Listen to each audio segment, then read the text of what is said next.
My name is Morgan B Herron. I'm a student at MTSU.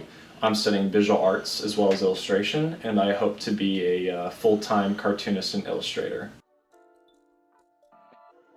From a young age, I've always loved cartoons. Like, I grew up watching Cartoon Network and loved the shows on there like Ben 10 or Samurai Jack and stuff like that. And I also had access to like a bunch of newspaper strips that like my grandma would give to me. And I was always like captivated by cartoons and like the language of comics, and it felt like that there were conversations going on when I read or watched those things, and I wanted to be a part of that conversation. A conversation in like storytelling and in making stories.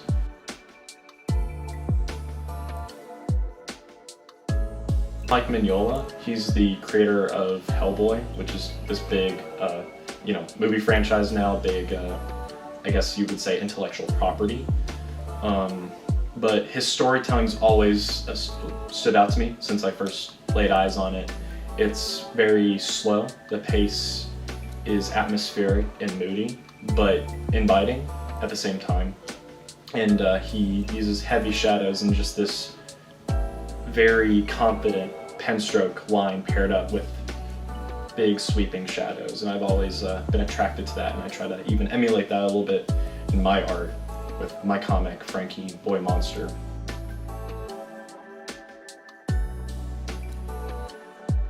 A family friend of mine, Mr. Daryl Curley, he's a graphic designer for Averett, and he used to copy like Frank Frazetta paintings into drawings of his, and he used to tell me stories about him doing that. And he always encouraged me to keep like creating things and not being discouraged when people didn't understand what I was making. And other art teachers over the years that kind of had some similar piece of advice. What do you want people to think when they see or hear the name Morgan Herron? His art's weird, but he seems okay. But in all seriousness, I hope when people like see a Morgan Herron, like a Morgan B Herron original piece of artwork, they think, man, like it's bold, it's shapy, it's graphic, it sticks with me. I use like a lot of bold coloring choices as well when I do color my work, and I hope like that burns into people's mind, like to where they can't, first off, they can't forget me, and then when they see like my art on display, they can't look away, or it's hard for them to look away.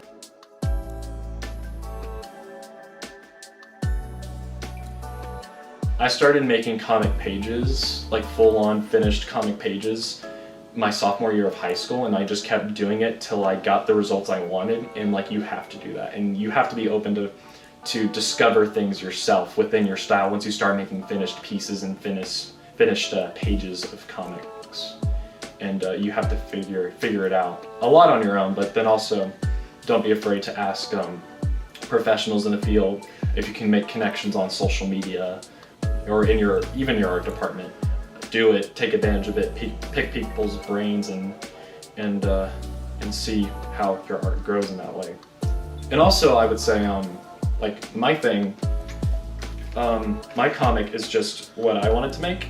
It's just this fun, bright comic book about this young monster kid goes on adventures and fights monsters, and it's something I would have wanted to read or watch as a cartoon when I was 10 years old. So I made my comic for 10-year-old me. So never make art that's not honest.